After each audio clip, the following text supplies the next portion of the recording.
to another year of the Morning Serve, day 2 of the Australian Open. Emma Lawrence alongside Jelena Dokic. Jelena, I think everyone is so excited to see Naomi Osaka back in action tonight at Melbourne Park, only 6 months after the birth of her daughter Shai. She said all week she's not putting pressure on herself, but what do you think we can genuinely expect from her? Yeah, look, I'm just excited to see her back like everyone else. I felt like she had a really great tournament in Brisbane. She won a match, just lost her second round match and already showed some incredible form. And like you said, just giving birth only 6 months ago. So incredible for her to even be on the tour. But we know how determined she is. She's a multiple Grand Slam champion, including here in Australia as well. So she will want to get back to top form and want to be able to compete at the big tournaments and compete for those big Grand Slams and titles. But a tough first round match that she has against Caroline Garcia.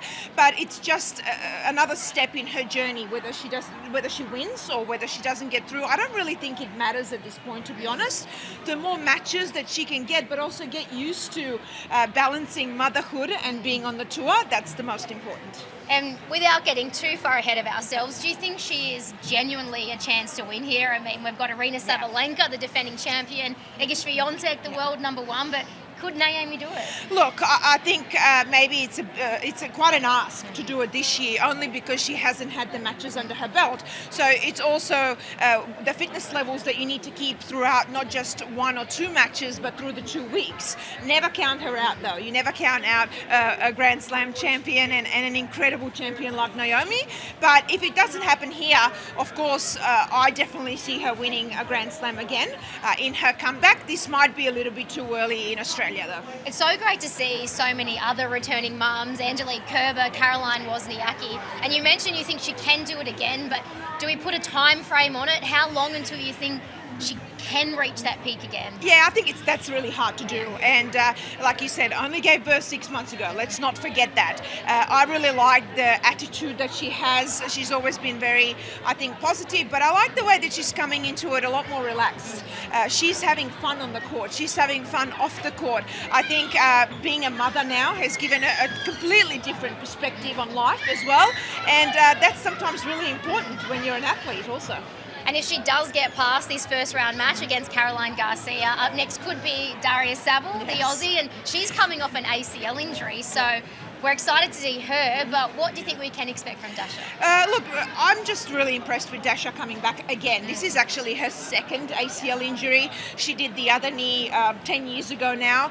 She went through a horrific time with injuries, but also rehab. It takes a long time to come back, almost about 12 months every single time. And she came back last year at Wimbledon. It was great to see her back, has won some matches, and I think that was really important. Had a great off-season and already made the semi-finals now in Hobart, and that is so important when you go into a Grand Slam. It would be great to have a Daria in the second round, perhaps against Naomi, but got to give her a lot of credit because she's so motivated, she loves the sport, and not easy to come back from injuries over and over again. All right, let's talk a little bit of drama. There have been some headlines going about with the tennis balls and players complaining about wrist injuries. For everyone watching, what is the story with the tennis balls, Jelena? Look, I think the biggest story with the tennis balls started really last year, and the issue is that you've got different tennis balls at different tournaments. And sometimes we've even had where in 5 tournaments you have 5 different tennis balls, and that creates problems with wrists, with elbows, with shoulders. It's a huge change to go through every single week. So you need a little bit more consistency and a little bit more stability where you use the same ball a little bit more often. So if we can maybe have the Australian swing have perhaps 1 ball, and then we get to America where you got 6 to 8 weeks of tournaments, maybe there you have a different ball to start with. But ultimately I think players want to get to a stage where we maybe have just the same ball or maybe 2 different balls changed throughout the year. But there is, like I said, certain tournaments where we've had 5 weeks in a row of tournaments, 5 different tennis balls. So that needs to change to allow players to be healthy and not to have injuries and not to have wrist problems. How do we get that consistency? Like, at what point do we step in and say, okay, no, there needs to be a change, and the health and safety of the players has to come first. Well, look, I think players are already talking about it obviously openly. There's a lot going on behind the scenes to try and make that happen. It also comes down to how heavy the ball is as well. I know in the past as well, I've felt that difference if the ball is too heavy and if it wears out after only a game or two. And let's not forget, the balls don't get changed. They get changed every 9 and 7 games. So that's also something to look at. You do have different surfaces also. But I think we can get to a bit of a more of an agreement if we have at least one ball for 6 to 8 weeks and then you change it, but not changing a ball every single week. And here on the hard courts, what are we going to expect from the balls? Look, some of the players have said they really like the balls. Other players have said they turn a little bit heavier after a game or two. Look, the Australian surface in general is a little bit quicker, and we've seen that, especially in the heat as well. So I don't think it's an issue with the ball here. I think it's more an issue that players really want the same ball throughout the tour, throughout the 10 or 11 months that you compete. But I think the balls here, from what I've heard from the players as well, they all like it, and it really suits the surface speed. Alrighty, 15 Aussie men in the main draw this year, which is the most we have had since way back in 1998, and also the most we've had in the top 100. What do you put that down to, and the talent that we've got coming through? Well, I've always said the last couple of years, especially at the Australian Open, I've said we've got the depth. We've got the depth with the men, with the women, in doubles, in mixed doubles as well. We've had phenomenal results over the last few years. And look, it comes down to what you do at the grassroots level as well, and then how you build up the players and their careers and what they go through to eventually get them to that level. So I think we've got a good system in place. I think we've got also great people around tennis, like Leighton Hewitt, Alicia Molik, who was our Billie Jean King captain for 10 years, did a phenomenal job. Sam Stosur has now stepped into that role, and I really think that that's great, especially I think to have ex-players around because of the experience and what they've been through. So yeah, it's a combination of everything, but we love it. We love to see it, don't we? We certainly do. And you mentioned Leighton. I know a lot of the players have quite a close relationship with him, and Alex de Minaur has paid a lot of credit to Leighton over this last week or so. How much do you think we can genuinely say, Leighton, you have played a massive role? He's played a massive role. I interviewed him actually after one of the matches at the United Cup in Perth, and I said, we always ask you questions, but I feel like we don't give you enough credit, and I genuinely mean that. Not just who he was as a player and how he was a great role model and inspired so many, but what he's done with the Davis Cup and with tennis in Australia, captain at the United Cup as well. But he gathers the players, especially obviously the men, as part of the Davis Cup throughout the whole year, and he builds this incredible environment, team spirit, where he gets them all together, but then they support each other throughout the whole year, and that is incredibly important in an individual sport, and that's what Leighton does so well. And we know how intense and incredible he was as a player, and that competitive spirit, and he's brought that and showed the guys and everyone, even now I think the women, as part of the United Cup and the whole tour, of what you need, and he's brought that discipline to it. So I think Leighton deserves a lot of credit. Yeah, well done, Leighton, from everyone here at Wide World of Sports. But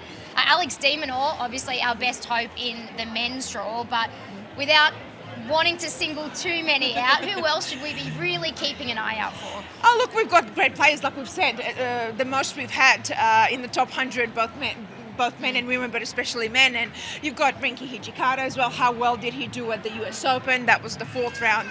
There we've got a couple of qualifiers. Also, Max Purcell and Jordan Thompson, and he beat Nadal in Brisbane. So we've got a lot of players to look out for. I think the first rounds are always really important to get through.